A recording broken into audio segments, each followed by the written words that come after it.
Tal vez se ha preguntado frecuentemente, ¿dónde puedo encontrar respuestas a las preguntas más difíciles de la vida en un mundo lleno de tragedias, conflictos y problemas? ¿O dónde y cómo puedo encontrar fortaleza para enfrentar las luchas que tengo hoy? Bienvenido a otro programa del Instituto Bíblico del Aire, donde estudiamos juntos el libro de libros, la palabra de Dios, la Santa Biblia, para encontrar las respuestas de Dios a nuestras preguntas más profundas. Tome su Biblia y unámonos a nuestro Maestro para la lección de hoy. Llegamos en esta ocasión en nuestro estudio de Mateo a una de las partes más llamativas de este libro, y estoy seguro que usted estará muy interesado en ella, porque vamos a hablar de eventos futuros. Se trata de Mateo capítulos 24 y 25, lo que hemos llamado el discurso del Monte de los Olivos. Jesús está sentado allí en el área del templo y sus apóstoles le preguntaron qué pensaba él de ese edificio tan magnífico. Y él les dijo, ¿veis todo esto? De cierto os digo que no quedará piedra sobre piedra que no sea derribada. Cuando él les dice esto, ellos le hacen esta pregunta. Dinos, ¿cuándo serán estas cosas? ¿Y qué señal habrá de tu venida y del fin del siglo? En respuesta a esa pregunta, él enseña todo lo que hay en Mateo 24 y 25. El discurso del Monte de los Olivos es realmente la respuesta a esa pregunta y tiene que ver con el fin del mundo, su segunda venida y la destrucción de Jerusalén. Cuando uno estudia este discurso es como cuando estudiábamos los profetas del Antiguo Testamento. Recuerde cómo algunas veces nos hablaban del regreso del cautiverio babilónico y mezclaban sus ideas de la venida del Mesías. Se hacían muy mesiánicos y proféticos y algunas veces saltaban 2 o 3 mil años en el futuro. También tenemos esto en Mateo 24 y 25. Es difícil separar cuando él está hablando de la destrucción de Jerusalén, porque esa sería su respuesta a la pregunta sobre cuándo sería esto de que no quedaría piedra sobre piedra. Eso pasó en el año 70 después de Cristo. Y luego su venida, ¿qué señal habría de su venida? Luego el fin del mundo. Él da señales de su venida y son muy emocionantes. Al leer y escuchar las noticias hoy en día, vemos estas señales todo el tiempo. Guerras y rumores de guerra. Eso significa guerras frías y candentes. También nación contra nación, reino contra reino, hambre, terremotos, apostasía, amor que se enfría. El evangelio que está siendo predicado en todo el mundo, también la gran tribulación, y todas estas cosas son señales de su venida. Cuando él habla de su venida, nos da también 3 parábolas.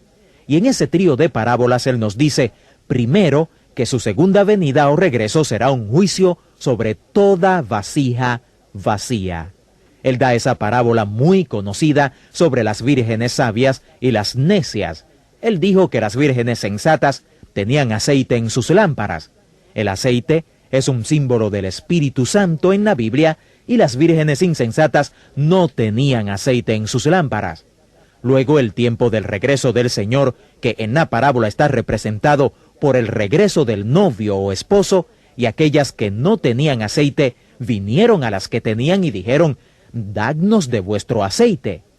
Y tenemos estas terribles palabras, «Es muy tarde ya, vayan y compren». Y ellas salen desesperadas a buscar aceite. Y cuando regresan, la puerta ya está cerrada. No pueden entrar. ¿Qué está diciendo? Parece que lo que está diciendo es que su regreso será un juicio sobre toda vasija vacía. Hay 2 tipos de personas en este mundo. Las personas que son espirituales, como nos explica Pablo, y las que no son espirituales. El rapto de la iglesia que Jesús realizará está representado en este discurso. Él viene y uno es tomado y el otro es dejado.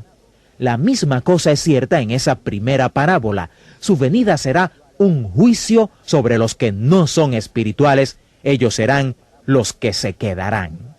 En la segunda parábola, que es la parábola de los talentos, él nos dice que su regreso será un juicio sobre toda mano vacía. toda persona que no tenga nada en su mano cuando Él regrese. Esto no significa que Él está hablando de nuestra salvación, sino más bien de nuestro servicio, de nuestras oportunidades de servirle y hacer su voluntad. Y luego, la tercera parábola, en Mateo 25, nos dice que su regreso será un juicio sobre todo corazón vacío. Y Él nos habla de un juicio donde lo principal es esto: ¿qué hizo usted con la gente que tenía hambre, sed, soledad, enfermedad o que estaba presa?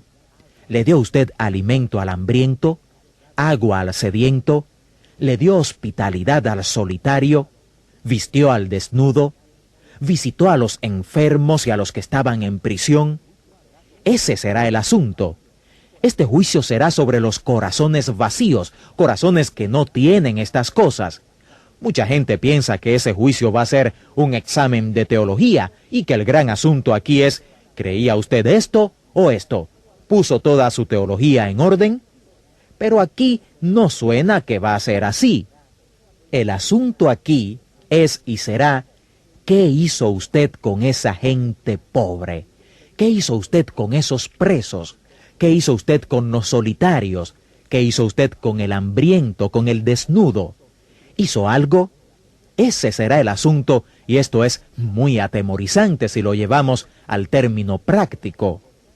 Después del discurso del Monte de los Olivos, tenemos la mayor crisis de la vida de Jesucristo, y esto lo veremos en los otros evangelios, así que no lo cubriremos en profundidad aquí. Es interesante cuando uno llega a la muerte y resurrección de Jesucristo, darse cuenta que lo que uno llama Semana Santa o Semana de la Pasión fue realmente una serie de eventos. Primero tenemos una oración modelo de Cristo. Él va al huerto y suda gotas de sangre y ora: Padre, si te es posible, pasa de mí esta copa, pero no se haga mi voluntad, sino la tuya. Esa oración allí en Mateo capítulo 6, dijimos que no es la oración del Señor, sino la oración de los discípulos. Pero aquí está una oración que es una oración del Señor. Luego, cuando estaban sentados a la mesa, podemos notar la traición a Jesús. No solo fue Judas, Pedro lo negó y dice que todos ellos lo abandonaron cuando él fue arrestado. Es interesante que cuando Jesús le dijo a aquellos hombres, quienes estaban asustados hasta la muerte, porque Roma estaba sobre ellos, que uno de ustedes me traicionará, todos estaban tan seguros que todos preguntaron: ¿seré yo, maestro? Todos excepto Pedro. Él se paró y dio un discurso. Sin embargo, él fue quien lo negó 3 veces. Pero ellos todos se le negaron porque le abandonaron y huyeron. La membresía de la iglesia cuando Jesús fue a la cruz estaba en 0. No fue hasta después de la resurrección que regresaron. Cuando uno llega a la crucifixión de Jesús, debe notar esto. El escritor del Evangelio no da grandes y vívidos detalles sobre su crucifixión. Ellos, los escritores, solo dicen: ellos le crucificaron. Por su brevedad parece que lo importante de esto no eran los detalles de la crucifixión, sino el significado de esta. Fue Dios quien ofreció a su Hijo en ofrenda por nuestros pecados. Dios amó tanto al mundo que dio a su único Hijo. Fue Dios realmente quien puso a su Hijo para morir por sus pecados y los míos. La resurrección de Jesús fue algo especial para sus apóstoles porque era una prueba más de que Él era más que un hombre. Él constantemente les habló de ello, así que cuando Él resucitó fue algo verdaderamente especial para ellos. Así que note en las Escrituras que ambos hechos, la muerte y la resurrección, son los 2 hechos que hacen el Evangelio cristiano. El Evangelio no es solo un hecho, la muerte de Jesús. Son 2 hechos, su muerte y su resurrección. Después de la resurrección de Jesús, tenemos lo que se ha llamado la Gran Comisión en el Evangelio de Mateo.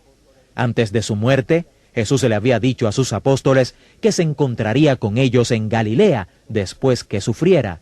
Así que ellos recordaron eso y se fueron a Galilea. Y muchos piensan que habían como 500 personas allí.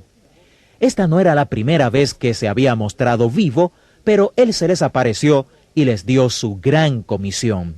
Él les dijo: id y haced discípulos a todas las naciones, bautizándolos en el nombre del Padre, y del Hijo, y del Espíritu Santo, enseñándoles que guarden todas las cosas que os he mandado, y he aquí yo estoy con vosotros todos los días, hasta el fin del mundo.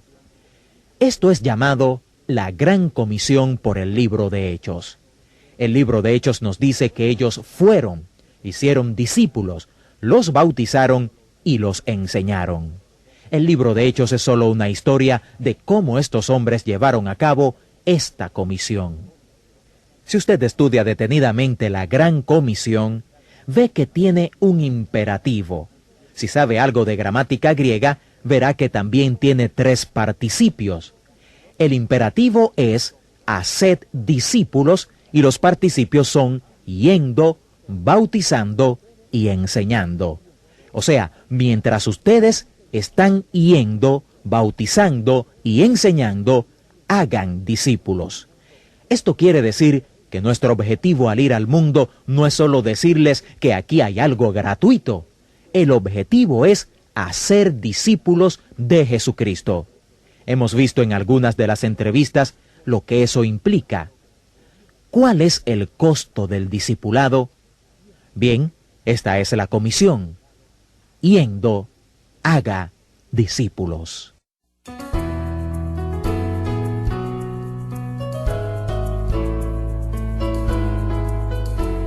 Estimado discípulo y fiel estudiante de la Palabra de Dios, gracias por ser parte del Instituto Bíblico del Aire.